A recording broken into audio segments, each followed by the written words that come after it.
It should be recording. Yeah, if you just want to set it up, you don't even have to press the button. Okay, but thank you.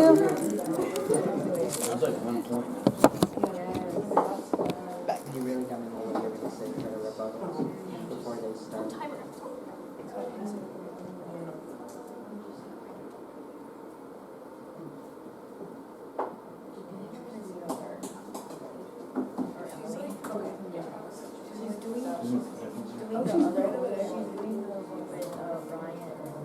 Oh, really?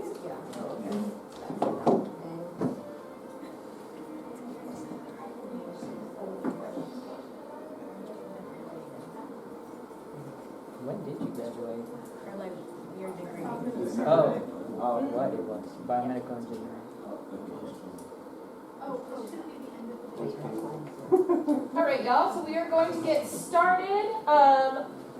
Just a brief rundown of how this is going to work. We're going to go through what we call the public forum debate format. So just for those of you who don't know, we're going to have an initial group of first speakers, second speakers, third speakers, and fourth speakers. And all of these speakers are going to have 5 minutes to talk.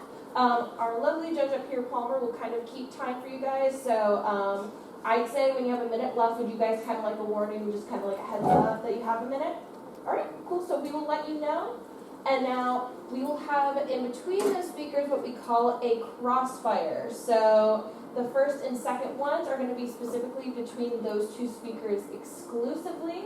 So these will be a total of 2 minutes. Now, the third crossover that we have is going to be our fancy one. That's going to be our grand crossfire. Any of you guys can be involved in that, and that will be 3 minutes instead of 2.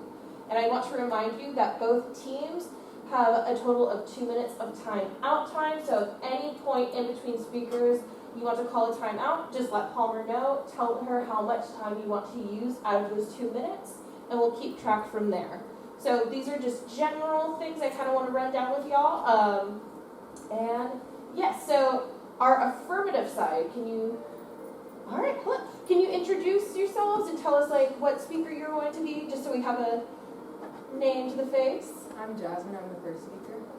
I'm Daniela, I'm the second speaker. I'm Aaron, I'm the third. I'm Jack, I'm the fourth. And then our negative side, if you please introduce yourself. Yeah, I'm Mackenzie, first speaker. I'm Terrence, second speaker. I'm Madison, third speaker. I'm Hudson, fourth speaker. Are y'all ready? Okay, cool.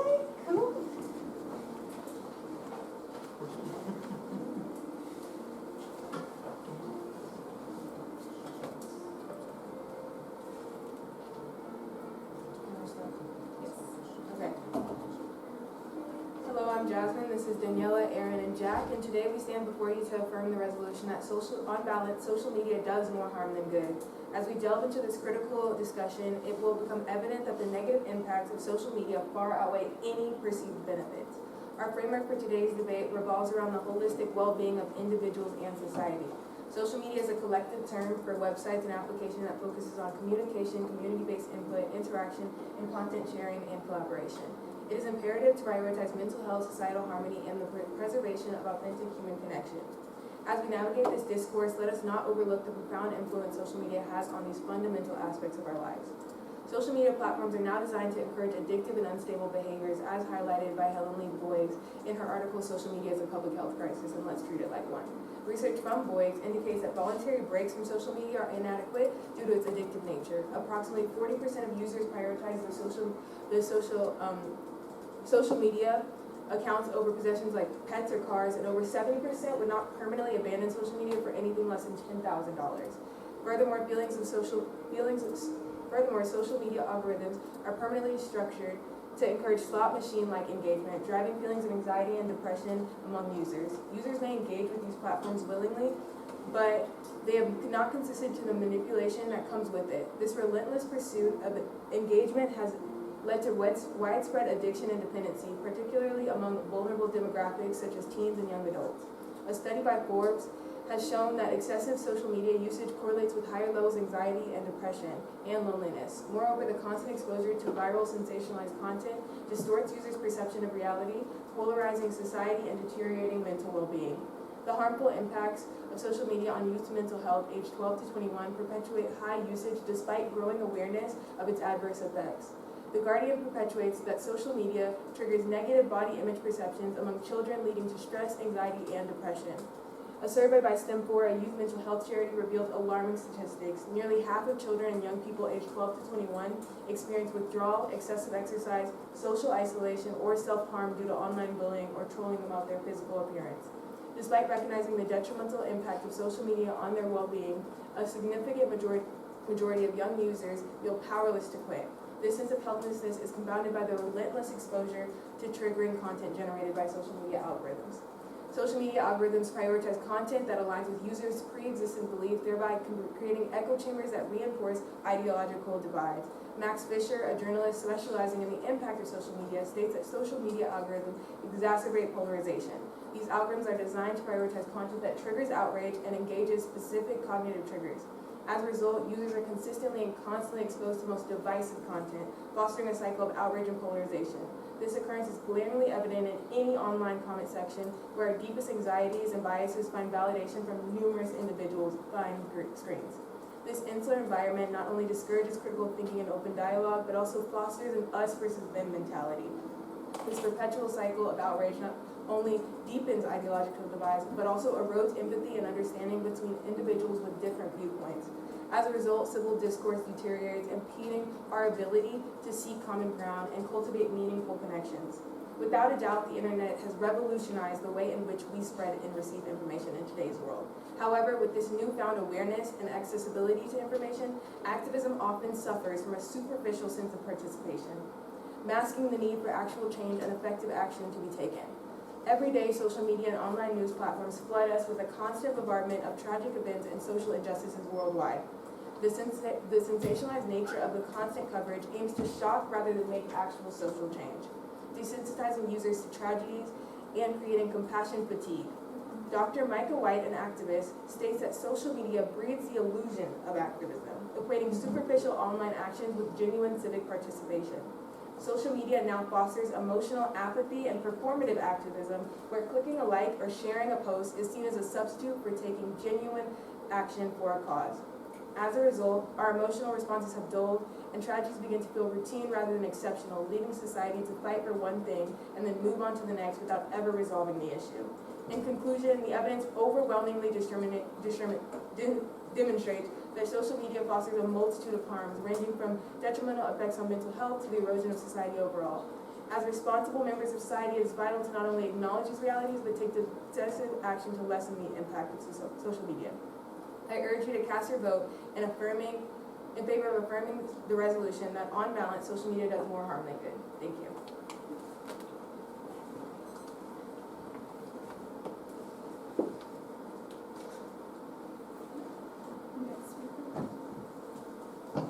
Affirmative ready?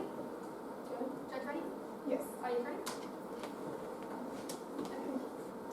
Hello, my name is Mackenzie, and today I'll be debating for the opposition regarding the statement, on balance, social media does more harm than good.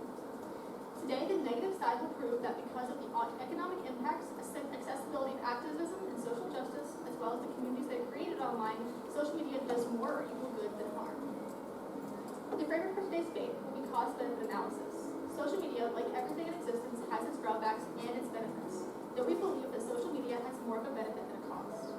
Those who use social media were given reassurance that was not accessible in other spaces, sourcing 2024, and had overall greater life satisfaction, carry 2024.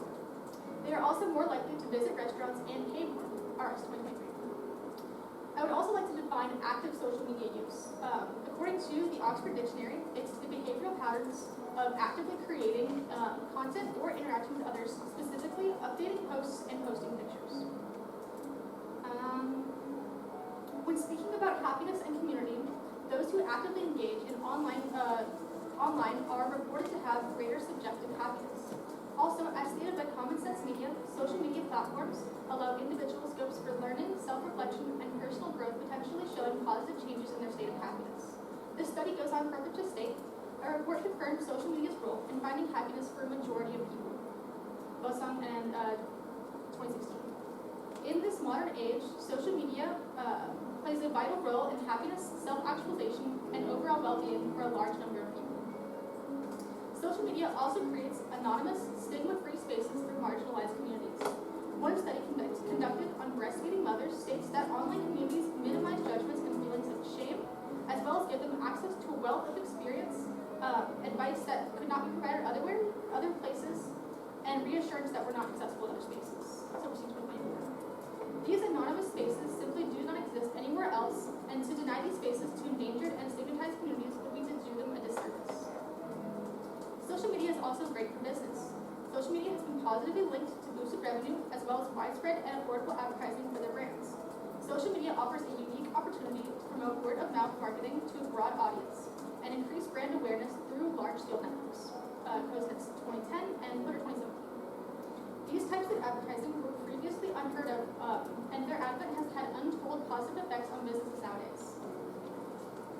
Social media is also great for the consumer. Through social media, people can share experiences, learn, and discuss their products and services and brands. This has created valuable opportunities for electronic word-of-mouth conversations, Perkin and Evans 2016. This newly personal type of marketing can help consumers more easily find truly authentic reviews and recommendations from a much wider pool of people than is traditionally available offline. Social media also provides an efficient way to learn about and perform activism. Once people use social media, they're able to learn about social issues and participate in activism. Authors Myung-gun Chun and Hyung-jin Park in 2020 wrote, "Social media activism functions as a mediator, leading individuals to actively participate in offline activism." Chun and Park 2020. Before social media, most activist gatherings were put on through word of mouth, but now it's become easier for it to happen in the online world. This also plays a role in real-life activism too. Social media also improves basic knowledge about contentious issues in general. It is reasonable to assume that social media may decrease constraint recognition in approaching controversial issues. Stronger involvement recognition between people and an issue likewise motivates them to be active in problem solving. Jenna Park 2020. This showcases that the presence of social media increases recognition of issues and involvement and pushes people to be present in activism. All of these combined together show that social media has a very, very good presence in nowadays. Social media does have its harms, we won't deny that, but we want to say that social media has given lots of different groups of people a springboard to work off of that is not seen anywhere else. In conclusion, social media has had a clear and positive impact on both the overall happiness of the general populace, businesses like restaurants, and also improves engagement with social issues. Thank you.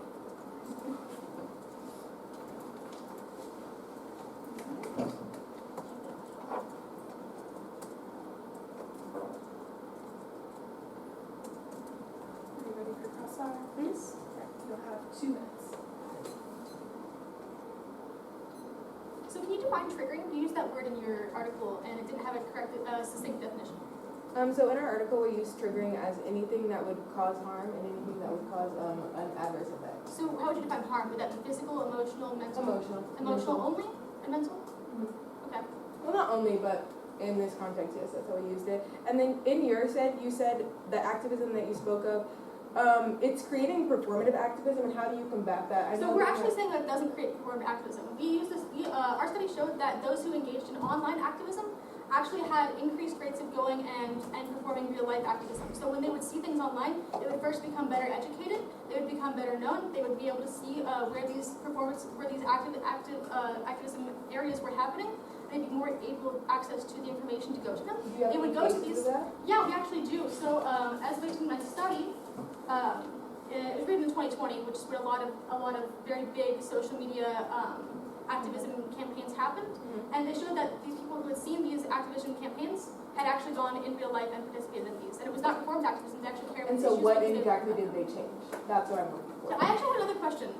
So you were talking about compassion fatigue. Do you have any examples of that? Because you kind of glossed over that a bit, and I thought that was kind of a big part of your issue. You talked about compassion fatigue and how people were seeing things online and how they were not cared anymore, but I didn't hear examples of that. Well, you didn't have it. Well, as you said, you didn't answer my question about the Right, but I think this question's more important, because I really would like to see what issues was done. apathy, and you said what was the term you used? I'm sorry. You said You said compassion fatigue. Compassion fatigue is the idea that of apathy of where social media now is creating a system of where, yes, we see these social media activism and tragedies and everything, but we simply do not care. And that's what compassion fatigue is. So how do they measure that? Because you say compassion fatigue, but you don't have any actual proof or concrete evidence that that's happening. There's no statistics, there's no numbers. Do you have anything like that? Well, there is a lot of active, like, people who do go in, like Dr. Mike, like I said.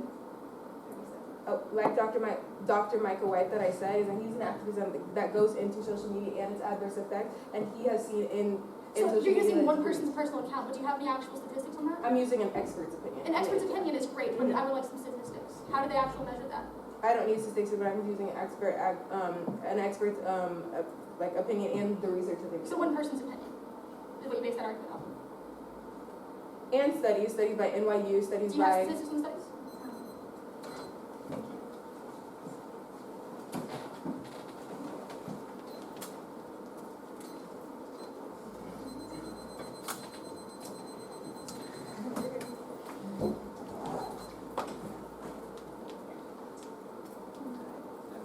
Second speaker for comment.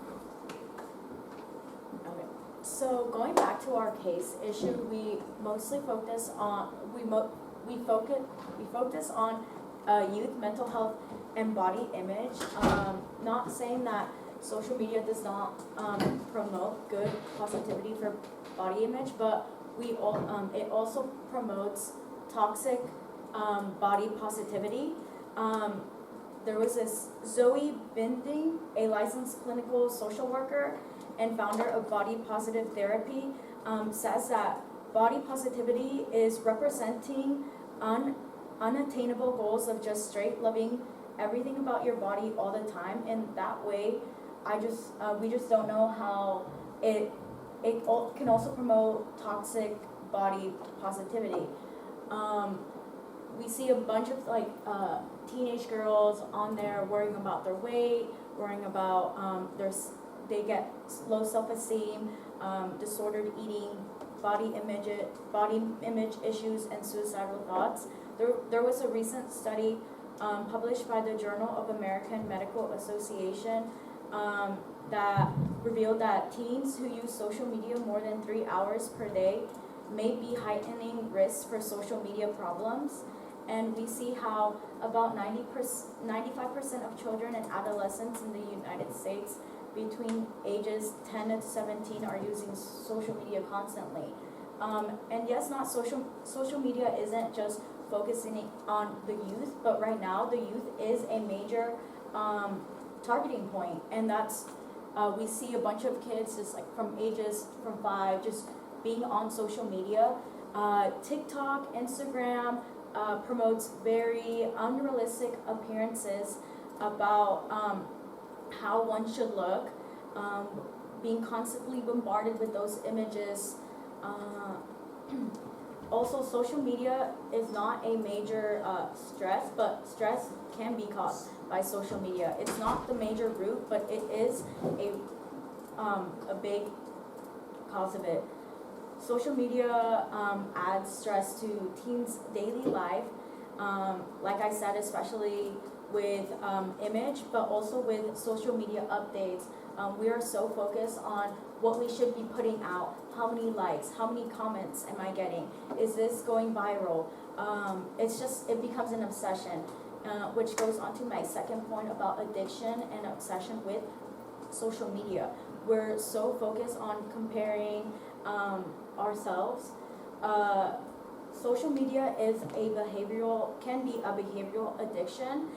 It is characterized as being overly concerned about social media, driven by uncontrollably urge of wanting to log in, checking on your social media. There was a study from the Jefferson Health that social media has been shown to have a powerful effect on your brain, and it can create stimulating effects similar to addiction, which is what we're talking about.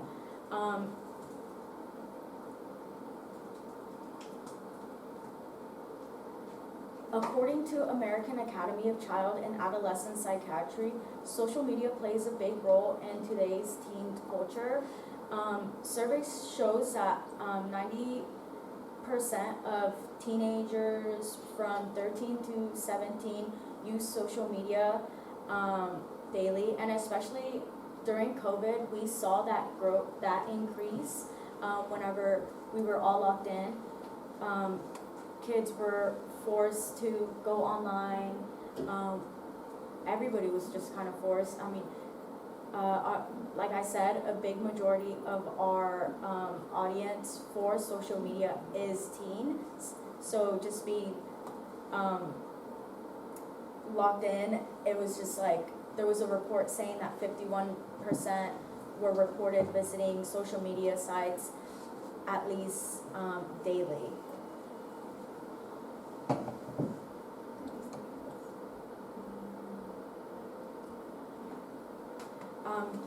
Like I said, social media isn't the cause of this, but it is a big major root, and we're looking at the overall harm that it has done rather than good.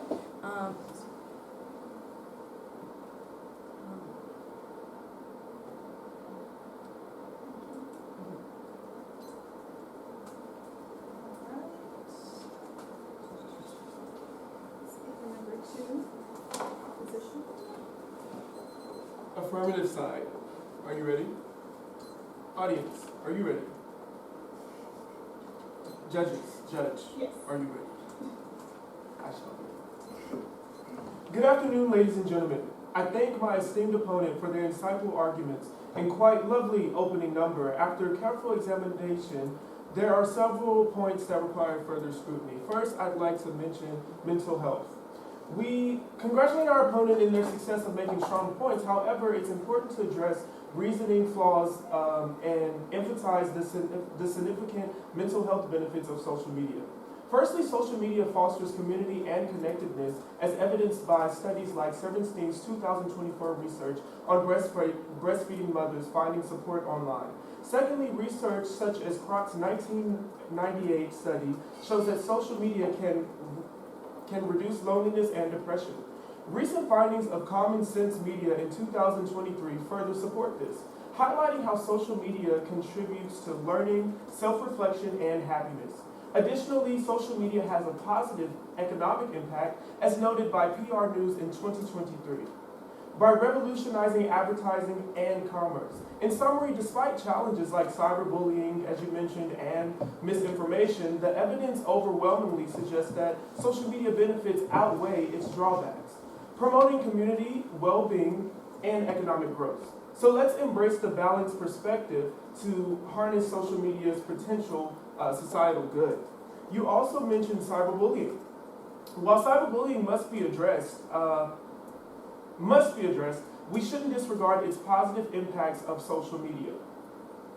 The Pew Research Center in 2018 found that the most social media interactions are positive, fostering connections that support networks. Social media also amplifies voices of marginalized communities, catalyzes social movements, and raises awareness for social justice, like hashtag Black Lives Matter and hashtag MeToo. It democratizes education by providing access to learning resources worldwide, and revolutionizes business operations, driving economic growth through platforms like LinkedIn. Addressing cyberbullying is, yes, extremely important, but we shouldn't overlook the vast benefits social media offers in communication, activism, education, and businesses. You also mentioned body dysmorphia. While it's undeniable that social media has been implicated in aggravating body dysmorphia, as you stated, a closer examination reveals that a more nuanced picture.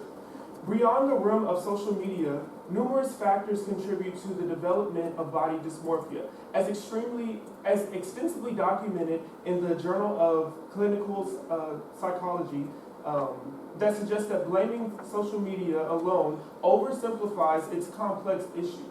Also, research from the University of Pennsylvania highlights that positive influence of social media in promoting body positivity. Platforms like TikTok and Instagram have become hubs for body positive movements, fostering communities that celebrate diverse body types and challenge conventional beauty standards. These digital spaces offer a platform of marginalized voices to reclaim their narratives and inspire others to embrace self-love and acceptance. Therefore, while it's crucial to remain vigilant about the potential negative impacts of social media on mental health, dismissing its broader benefits would just be short-sighted.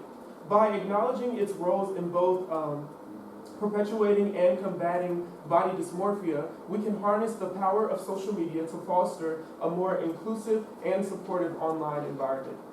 Ultimately, the overall impact of social media on body image is multifaceted, and its potential for body positive change, in body positive change is equal to recognizing alongside its pitfalls. And I've addressed all of your claims, and that is my time.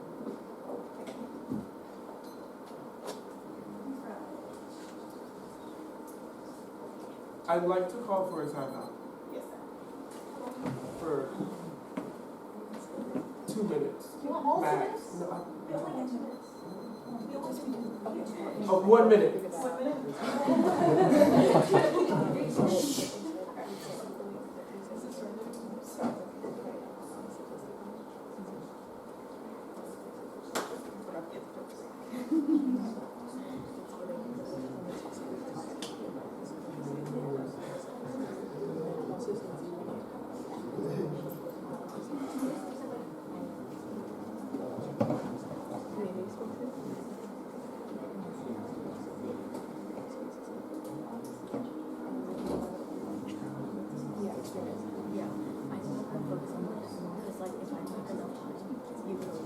There's 30 seconds.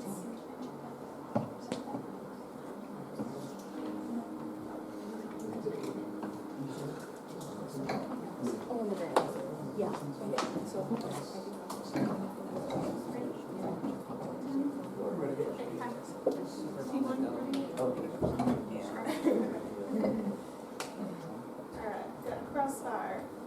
Second speakers, you'll have 2 minutes. Are you ready? You mentioned that social media promotes negative body, it promotes negative body positivity, but that's more of a people situation that doesn't really expose how social media does that. So it seems like a user error. Can you define or can you specify what you meant by that?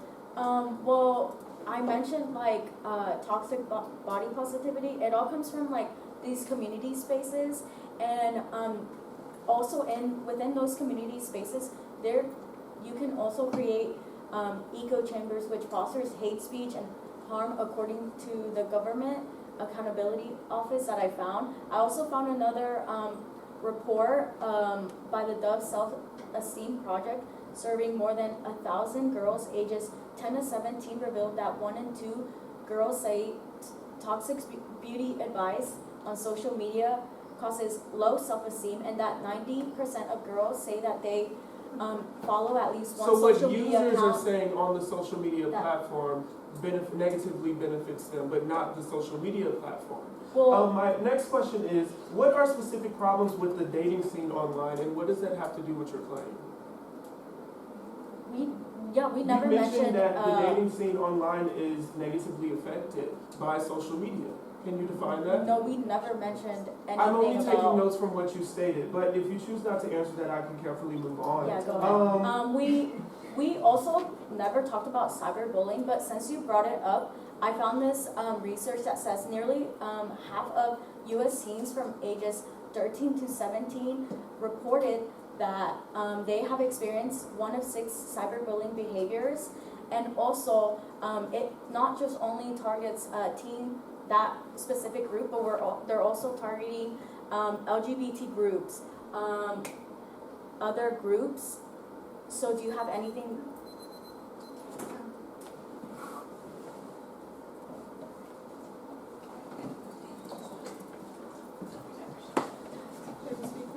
Okay. Yeah. 5 minutes. So, like Jasmine was previously stating before, something that even you wanted us to touch on again was the compassion fatigue and apathy and superficial activism as a whole. So when it comes to compassion fatigue, it is said in an article written by Magdalene Karlis as she was studying the effects of like the Ukraine and Russian war through the eyes of social media. It was found that there was a huge rise in activism during the time whenever that was first starting and as it was going on. But over time, as it was being constantly pushed through the news and also through social media such as like Instagram, X, formerly known as Twitter, and platforms like that, even YouTube, it kind of normalized the event, leading to people dropping in their efforts to actually combat the issues that were going on over there and actually have their voices be heard of their dissatisfaction. And this raises the question that, like, we saw this decline in how it was covered both on the news and in social media, and how this rise in the attention towards the war on Ukraine has started. So, did we really care about the war in Russia and Ukraine? And if so, how much? Because if people really were up for these points, and if they really did want a change to happen, the activism wouldn't have died down for that war, and it would have continued alongside the activism for the war on Gaza. But we see the war on Gaza taking the main stage now while the war in Ukraine has fallen off. Another thing that connects to the apathy of social media and everything is the desensitization of people to violence. Such examples could be like school shootings here in America. At the beginning, especially with like the shooting in Sandy Hook, it had a huge impact on the country. I know my parents were even afraid to send us to school after something like that happened. But now, as often as something like that has happened, and as often as we see it on social media and various people saying a whole lot of things about it, it's almost been normalized, and that is scary. Because something as tragic and as disgusting as violence and school shootings should never be normalized. And we should constantly be pushing to try and solve this issue. But every single time the issue comes up, we complain about it for like a week, and then it falls off because it's normally just brushed to the side as a mental health issue or an addiction to video games or violent movies or things like that. And another thing that can kind of show the desensitization to violence is also just how many social media pages on X or Instagram there are that have content of just uncensored violence and gore. X, formerly known as Twitter, again, has accounts like Street Fight Hard with 1.7 million followers that shows just random street fights between all sorts of people. They don't censor anything. They show the full clips of people getting beat up with blood everywhere. Gore Center _com with 327 million followers. Again, a page that is showing uncensored deaths of random people. Instagram has the Hood Zones with 40.5 thousand followers, showing again violence uncensored that anyone can access whenever they want. And these pages aren't being taken down whatsoever. And while social media does have an option to blur these images, I mean, whenever people have morbid curiosity. Even if something's blurred and it says content warning, so-and-so has this kind of content, they're gonna click unhide anyway. And that goes for children too. Once they come across this kind of content, they're gonna want to see it. And the thing is that in seeing this at the beginning, we can be like, this is tragic, why is this even on social media? But the more we see it and the more it's normalized, we just see it as another death and as another video that we want to watch, pretty much. Thank you.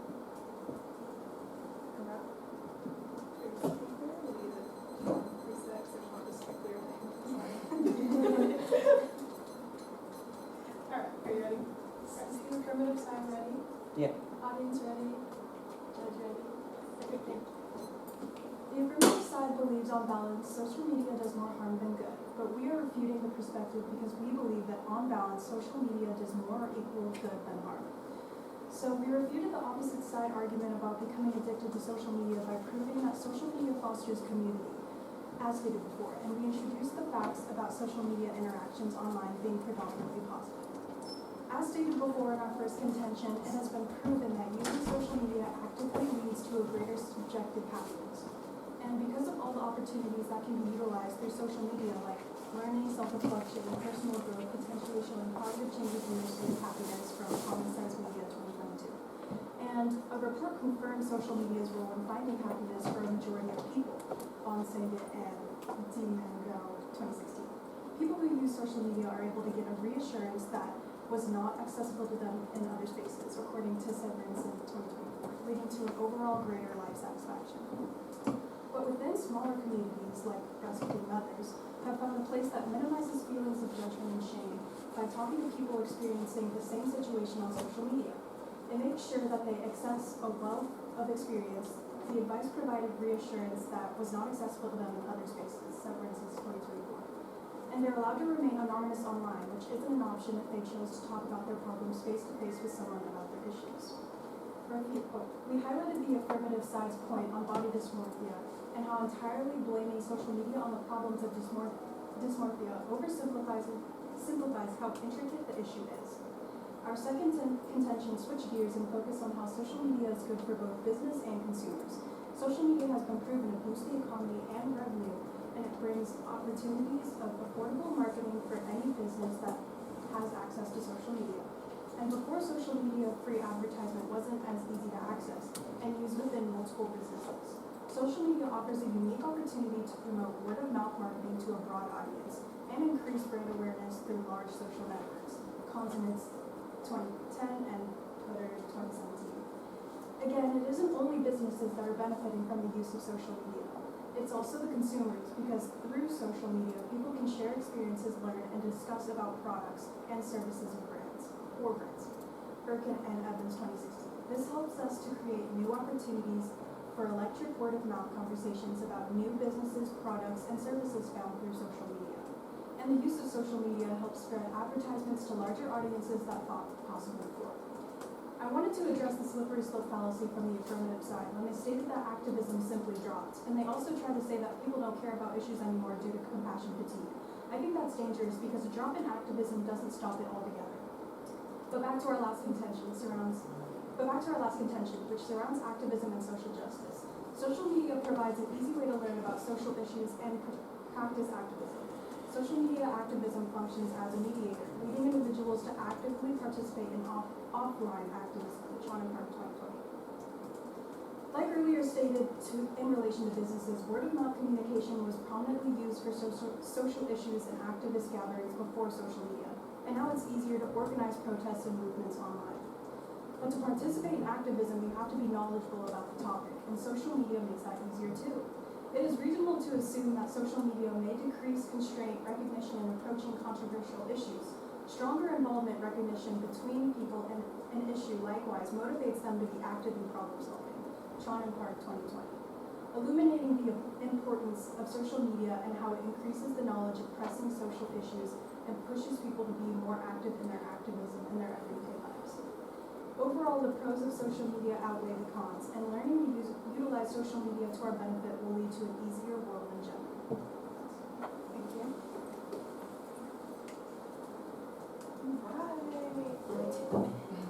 We have a minute. 1 minute.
our teams are ready. Yes, ma'am. So one Okay, thing. so actually, no, so you, were talking a lot about in your speech, first off, you had no sources cited, which I thought was really I odd. did actually have a lot of sources cited. Okay, well, I didn't hear any sources cited. So, and then you were also saying a lot of things like, social media was causing people to be desensitized, but you're also saying at the same time, news was saying the same thing. So I don't think this is really a social media issue, I think this is just an Well, issue the of thing human is psyche, that because saying you're the saying a news lot and about social how, media. how news and was working at the same time, social media, they were both having the same problems. So I don't really think that's a valid point. Well, to bring it up. is because news and social media do correlate with each other. So you're seeing So the you're saying effect social media that and you're news seeing the effect that social media has.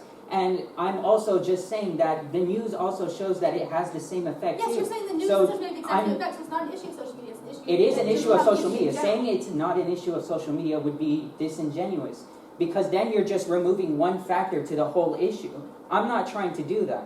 Right now, and I'm not even saying that social media is the sole issue whatsoever. That's why I mentioned the news too. So trying to twist it as me saying that social media is the sole issue is not So true, I wasn't and saying that's social not what media I was is the trying sole to issue, but this say. debate is over social media. So I think if you're saying that social media and news have the same effect, that shouldn't be something to bring But up. what's the Social point media- of not acknowledging that other factors also play into the overall issue? Well, like you That's said being on social disingenuous. activism, that because we have this like now correlation of we have more ability to see sources, we are now getting our news through social media. Like you said about social injustice changes, and that was a lot of your Yes, speech. so social You're media getting is. your news through social media, which means that social media is doing everyone a benefit But- by posting it on social media. But there's also a lot There are of two different misinformation on platforms. You social have media, news and you that's have a social problem. But media. social And now if you news would and have social defined media news aren't in your gonna be- definition, aren't that gonna would have made sense, but once again, you failed to have sources on But that. no, I did have sources. But again, No, you didn't. the thing You is also that mentioned school shootings. You also didn't have a source for that. You mentioned that your mom, but unfortunately, that's unmissable here today. So do you have a source for school shootings? no, Okay. I do No, not. okay, no source on that, great.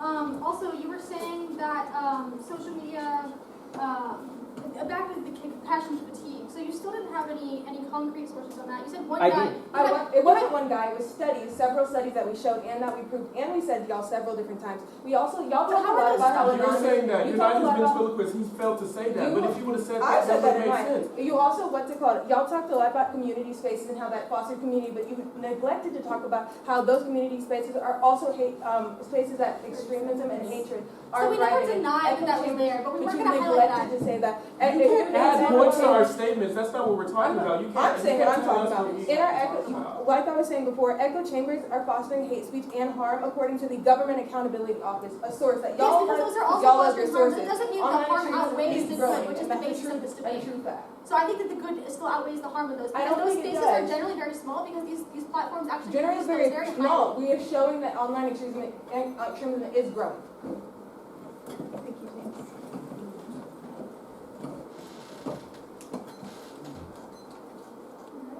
Fourth speaker for our sound, are you ready? Our framework for today's debate revolves around the holistic well-being of individuals and society.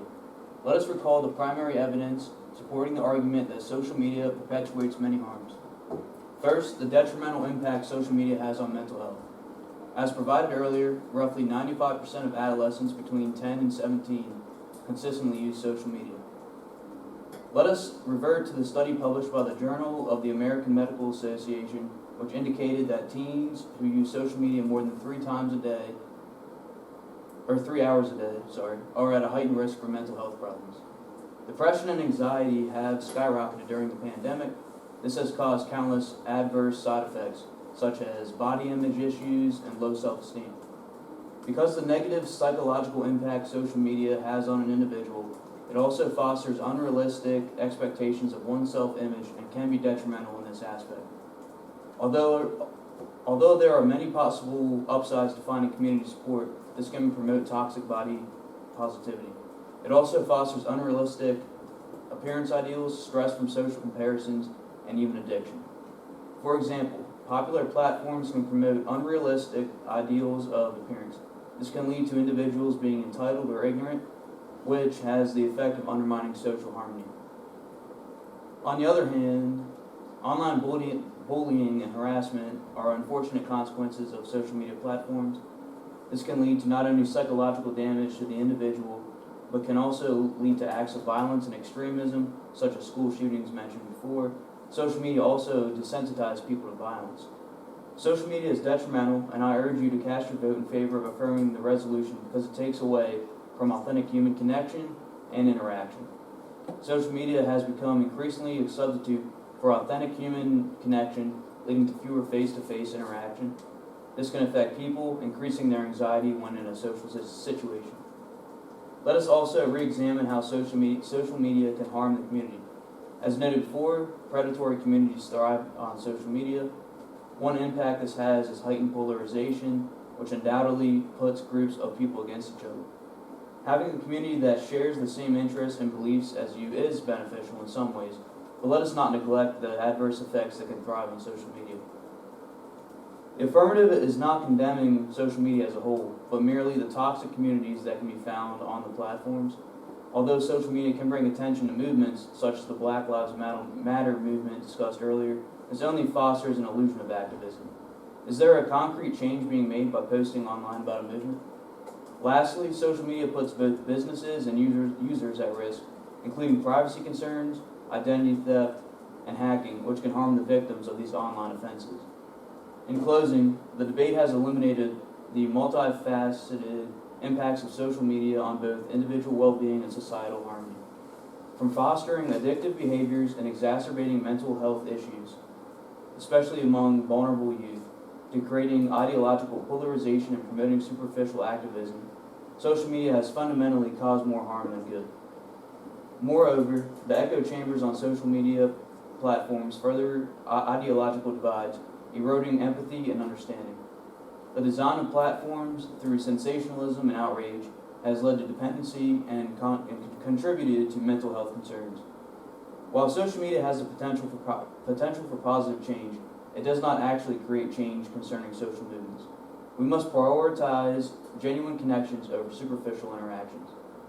By acknowledging these realities and advocating for responsible usage and regulation on these platforms, we can pave the way towards a better and safer online experience. How much time?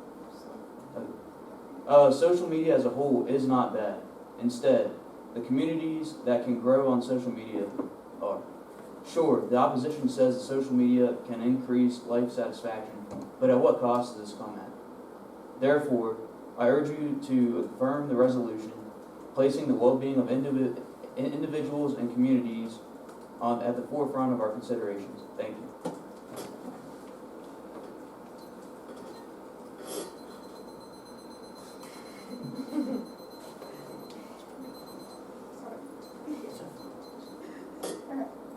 Thank you again. Alright, speaker four, are you ready? I'm ready. Affirmative ready? Yeah. Judge ready? Yes, ready. Audience ready? Alright. I just wanted to thank everybody for obviously I'm kind of closing it out, so I feel like that's important. So the main point that me and my team were making throughout this debate is that on balance, social media has more or equal positive effects compared to the negative effects. And I believe that we have successfully driven that point to everybody in this room today. I say this because throughout this debate, we have mentioned the stigma-free spaces for marginalized communities, such as the example we used, pregnant and new mothers. And in these communities, they can anonymously ask questions without any judgment or shame, as well as access a wealth of experience from other new mothers and other pregnant mothers, and get some insight or knowledge on some problems they may be having. I think that's very important for these groups that don't really have anywhere else to go and they feel kind of shamed by it or a little embarrassed. So I think these online communities are very important to have. And I just feel like we wouldn't have these spaces without social media. In our second contention, we also talked about how social media greatly benefits business owners and consumers alike. It offers widespread affordable advertising for brands, which increases sales as well as expand products to new audiences through platforms like Instagram, TikTok. You always get ads on something you never would have found otherwise if you weren't using those social media platforms. This new type of marketing helps consumers more easily find authentic reviews and recommendations from a wider pool of people than traditionally available offline. Because before social media was introduced, many people heard things through word of mouth, and now that social media is out there, you can, like I said earlier, you get introduced to a lot of new things that you wouldn't have seen otherwise, and a lot of like random products. But social media does not just benefit businesses through marketing. As we mentioned earlier, social media also provides easier access to jobs through platforms such as LinkedIn. LinkedIn is an amazing platform as it offers business owners to reach out to people that have the traits that they may be looking for, as well as it helps people looking for jobs to get in touch with these business owners a little bit easier. Now, in our last contention, we addressed the positive impact social media has on activism. Now, social media spreads awareness of issues and gives the opportunity to participate in this activism to other people that are using these social media platforms. Now, prior to social media, activist gatherings were spread through word of mouth. So the platform that social media gives these gatherings is completely undeniable. And as we stated earlier, things like the Black Lives Matter hashtag greatly benefited the movement as it spread a ton of awareness to the movement, to people on these platforms, as well as gave a lot of people the opportunity to donate to the organization behind the movement and help benefit the people. So again, we believe that on balance, social media provides more good, if not equal good, to negative effects. And we also believe that you should agree with us. Thank you.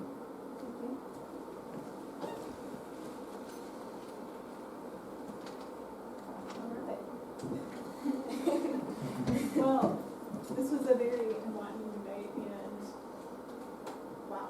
You had two very, very good sides and very good arguments. I will have to give the winner to the opposition.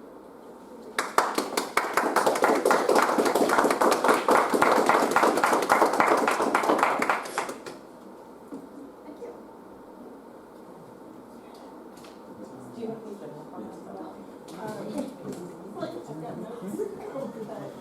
Overall, both arguments were very well. I mean, like me personally speaking, I've always been more on the social media's negative side myself, so like there is a bias there. However, I felt like the arguments here from our opposition were very well met as well, and it actually made me start thinking about some of my personal things too.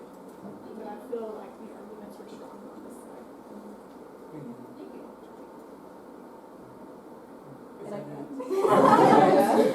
I guess I have a general comment if that's okay for y'all. Again, very good job on both sides. Both sides taught me a lot, and that's the point. If I gained something from you, you did a fantastic job. So, I'm going to clap for you for that, seriously. The negative over here, I thought you were very good at meeting in the middle. You acknowledged the other side, but you also brought something new to it. So I thought the way you did that was very well done, and you had some fantastic points as well that made me think. I know Palmer kind of voiced that to you already. Affirmative, same, very good information. I feel like, and let me ask you. I feel like let me just stand up.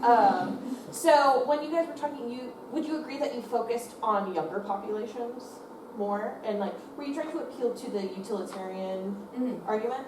That's fantastic. So utilitarianism, we have to think about that though. That's the greatest amount of good for the greatest amount of people. And when we're only focusing on a small portion of a population that uses social media, that kind of defeats the purpose of utilitarianism. So definitely focus on that group, because it's that's going to be the greatest amount of users that are using social media. But also don't neglect that other group, because they very much pertain to this argument here, especially if you're using utilitarianism. So that would be my only main critique for y'all. But again, you by all means did not do poorly. I'm very proud of you. Seriously, be proud of yourself. That's all I have to add. So yeah. All right, now for the good stuff. All right, my extra credit people. I hope you have a pen, because I do not. Sorry about that. But I've got all your stickers here, and then I will put this sign-up sheet right on this table here for y'all to sign. Yeah.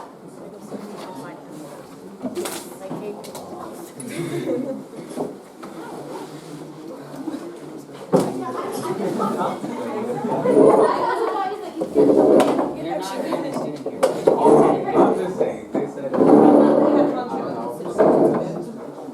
how you seen it.